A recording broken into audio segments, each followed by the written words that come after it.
Moi, je me considère pas, j'aime pas du tout le mot influenceur, parce que je pense que vous influencez beaucoup plus ma façon de faire du contenu que l'inverse, parce que j'écoute beaucoup ce que vous me dites, et du coup, c'est vraiment votre avis qui m'influence, et vraiment pas l'inverse. Salut à tous, on se retrouve dans le noir, je vais allumer les lumières au fur et à mesure, j'espère que vous allez bien, ça fait extrêmement longtemps que j'ai pas fait de face cam, je sais même pas si j'en ai fait ces 2 dernières années. Hop, dernier, tac. Normalement, là, on est pas mal. Je vais répondre à plein de questions que vous m'avez posées en story, donc hier et avant-hier, j'avais mis des petites boîtes à questions. J'en ai vraiment beaucoup, mais je vais faire comme en live, je vais circuler et je vais répondre au fur et à mesure. À la fin de cette vidéo, vous allez savoir deux choses qui sont celles qui sont revenues le plus, pourquoi je déménage aux États-Unis. Et l'autre chose, c'est comment j'ai fait pour gagner ma vie pendant 6 mois sans faire de vidéo, parce que la dernière vidéo que j'ai postée avant celle de Kylian datait de septembre. Donc on est parti pour répondre à plein de questions, dont celle-là évidemment. Il y en a que je vais passer très vite parce que c'est soit des choses que j'ai déjà dit ou des choses que vous avez devinées, que vous savez déjà. Il y en a où je vais un petit peu plus développer, notamment sur l'économie de YouTube et comment je gagne ma vie. Ça a l'air de vraiment vous intéresser. Alors je ne dirais pas que c'est de la curiosité mal placée. Pour moi elle est très bien placée, mais on n'en parle pas assez. À quand le retour sur Twitch? Je vous fais vraiment les questions comme je les vois passer. Retour sur Twitch, je sais pas, j'ai quand même vu un commentaire qui m'a dit c'est dommage de faire tout un setup pour ne plus faire de Twitch. Faut savoir que le setup je l'ai fait surtout pour moi. Vous ne voyez pas tout, mais tout n'est pas orienté pour l'angle de la caméra. D'ailleurs j'ai même changé la place de mon bureau pour ceux qui se souviennent de mes lives. Donc en fait ça dépend de mon humeur. Juste le truc c'est que Twitch c'est quelque chose qui s'entretient, quelque chose qui se fait tous les jours. Ou au moins avec un rythme très régulier. Tu peux avoir un seul rendez-vous toutes les 2 semaines, mais il faut y tenir. Et j'ai pas la main sur un emploi du temps aussi régulier, j'ai même déjà du mal à être à mes entraînements de basket. Donc c'est compliqué pour moi de m'engager sur un rythme vraiment régulier. Et comme j'avais tendance à lancer des live Twitch comme ça, au petit bonheur la chance, j'avais la chance de vous avoir assez nombreux à chaque fois, mais moi je me dis qu'il faut faire un truc comme Daily par exemple. Si tu fais un truc sur Twitch, c'est une émission, c'est tous les lundis, tous les samedis, peu importe, mais il faut un truc hyper régulier et s'y tenir, pardon. Et moi j'ai un petit peu du mal avec ça parce que j'aime bien être libre de mon emploi du temps. J'ai la chance d'avoir quitté un CDI pour vivre de ma passion et j'ai pas envie que ma passion me donne des rendez-vous hyper stricts comme si j'étais salarié. Voilà pour les lives sur Twitch. Comment j'ai eu l'idée du Hoops Tour? Alors le Hoops Tour, pour ceux qui ne l'ont pas encore vu, c'est une tournée dans toute la France qui est présentée par Suzuki. Je vous en parlerai beaucoup plus la semaine prochaine parce qu'il y a 10 dates en France, vraiment partout en France. Il y a, évidemment, je ne pouvais pas être partout, mais 10 dates c'est quand même beaucoup sur 2 mois et demi à peu près.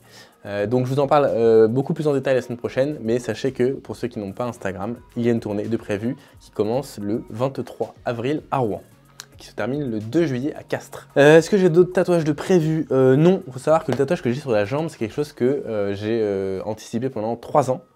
Donc il y a eu à la fois est-ce que je le fais vraiment, parce que c'était quand même un peu costaud comme projet, et surtout le refus de pas mal de tatoueurs qui n'avaient jamais fait l'exercice de tatouer en spirale comme ça un texte.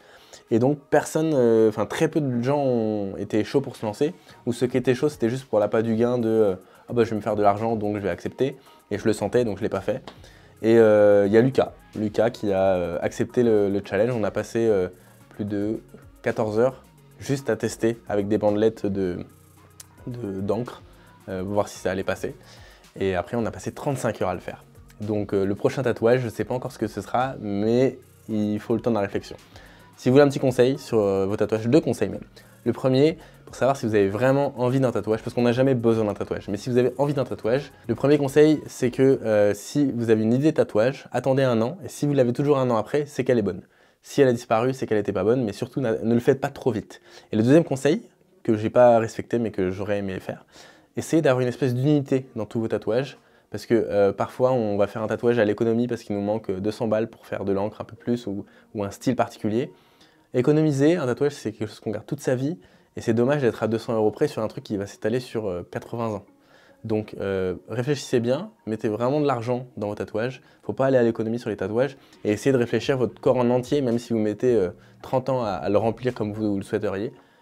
Prenez le temps de bien réfléchir au concept visuel de votre corps, parce que moi je me retrouve avec des tatouages qui n'ont pas forcément de lien graphique entre chacun. C'est un petit peu dommage, mais j'ai pas fini de retravailler dessus. Le fait d'avoir caché ton nombre d'abonnés a-t-il changé beaucoup de choses? Eh bien non, si ce n'est qu'on me demande beaucoup pourquoi je l'ai caché. Alors pour ceux qui n'ont pas vu à quel moment je l'avais caché, je l'ai caché parce que je trouve qu'on a trop tendance à mettre en corrélation le nombre de vues et le nombre d'abonnés. C'est-à-dire que quand on regarde les vues de quelqu'un, eh bien, on se dit ah mais attends, il a fait que ça comme vue sur X, attendez, hop, sinon ça va être en veille. Il a fait que ce nombre de vues sur un nombre d'abonnés, c'est pas terrible, je trouve qu'il est que à la moitié de son ratio, nanana. Et il ne faut pas oublier que rien que 15 000 vues, c'est tout Bercy en fait. Et aller à un concert à Bercy, à l'Accor Hotel Arena, vous allez comprendre que 15 000 personnes, c'est énorme. Même 1000 personnes dans une pièce, c'est énorme, ça ne tient pas dans une pièce. Donc en fait, c'est juste pour relativiser là-dessus. Des vues, c'est un chiffre, c'est rien. L'important, c'est l'impact qu'on a eu sur les gens qui l'ont regardé. Et on ne va pas faire l'appel de ceux qui ne l'ont pas vu. L'important, c'est de savoir quel impact on a eu sur les gens qui l'ont regardé. Moi, je me galvanise de vos retours sur mes vidéos et ça me suffit très bien. J'ai pas besoin de savoir combien de vues j'ai fait et sur combien d'abonnés j'aurais pu faire des vues. Nanana. Le ratio, j'en ai rien à faire. Si je pouvais cacher et les abonnés sur Twitter, sur Instagram, sur TikTok, je serais ravi. C'est pas le cas, mais peut-être que ça viendra. En tout cas, voilà, je fais pas du tout ce que je fais pour les chiffres. Je suis content quand il y en a, mais je suis pas malheureux quand il y en a pas. Et moins je les vois, mieux je me porte. On va arriver aux questions argent, mais avant ça, je vais vous répondre à la question que tout le monde se pose. Est-ce que je déménage aux États-Unis? Bah absolument pas. Absolument pas. C'était un poisson d'avril, pour ceux qui n'ont pas vu la date. J'ai utilisé les photos que j'ai faites quand je suis allé à Miami en mois de février, je crois, pour vous laisser penser ça.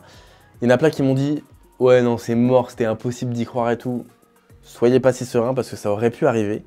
Mais ceux qui me connaissent vraiment auraient pu deviner que si c'était le cas, je l'aurais absolument pas annoncé avec une photo de moi faite à l'iPhone, torse nu, en claquette, ça ne serait pas arrivé comme ça.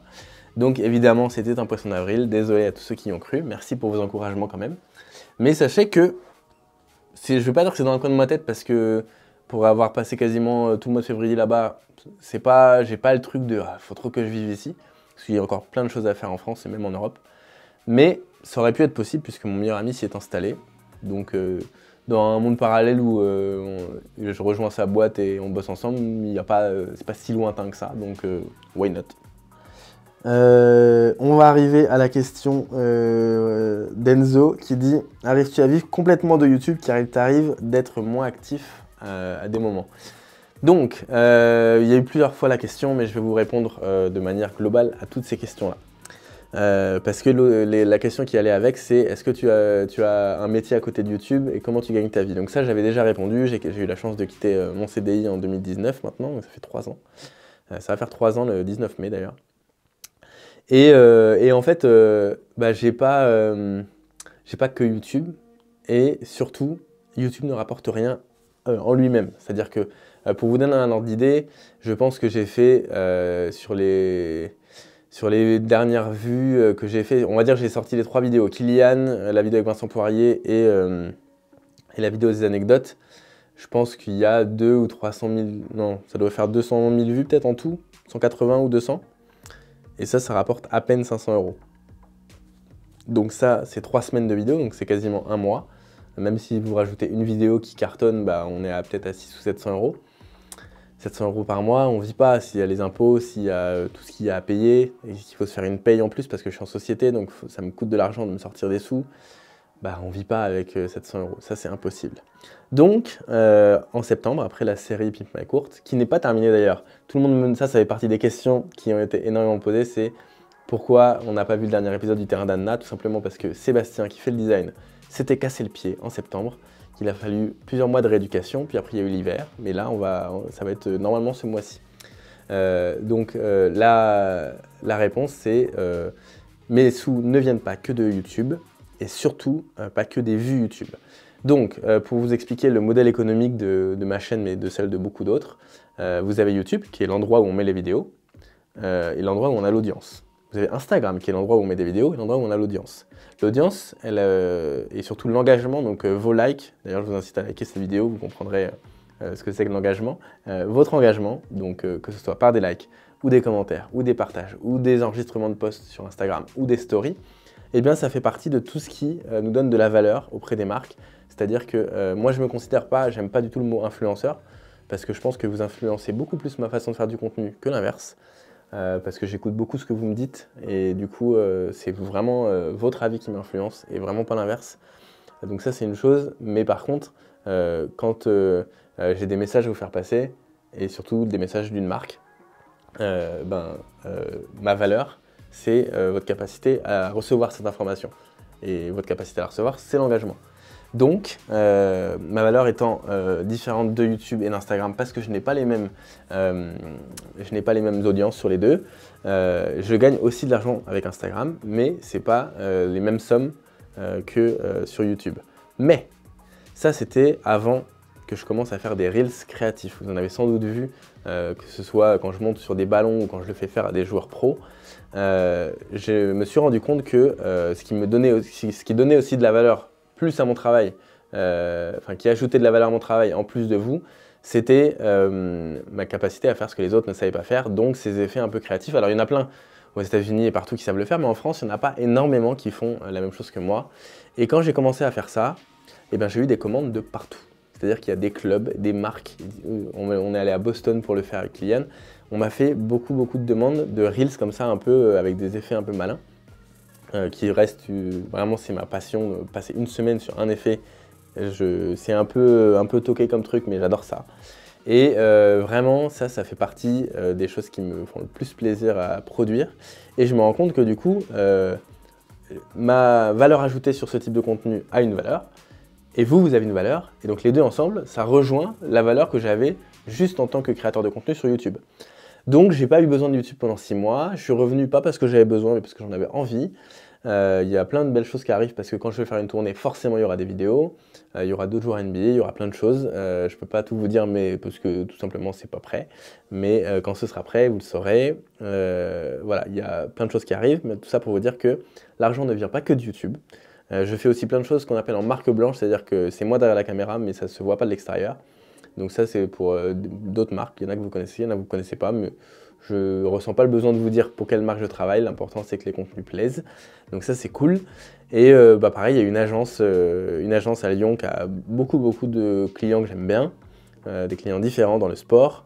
Et ils m'ont confié la réalisation de tous leurs Reels créatifs. Donc, ça fait partie aussi de mes sources de revenus parce que vous me demandiez quelles étaient mes sources de revenus en plus de YouTube. Et ben voilà, ça fait partie de mes sources de revenus qui sont en dehors de YouTube, en dehors de Hoopsidia. C'est vraiment, j'y vais en tant que Valentin et je fais mes prods vidéo en tant que Valentin. Donc tout reste dans la même société, mais c'est ce qu'on appelle en marque blanche, c'est-à-dire qu'on ne voit pas mon nom nulle part. Voilà comment je gagne ma vie quand je ne fais pas de vidéo YouTube. En tout cas, ça m'a fait plaisir de voir que vous étiez encore là après 6 mois d'absence. Je revois que voilà, vous êtes là dans les commentaires, dans les abonnements, dans les likes, dans tout ça, dans mes DM. Donc merci pour tout, merci pour ceux qui me suivent depuis le début, ceux qui me suivent depuis hier et ceux qui me suivront à partir de cette vidéo. Je vous dis à très vite et à la semaine prochaine pour parler de la tournée. Ciao!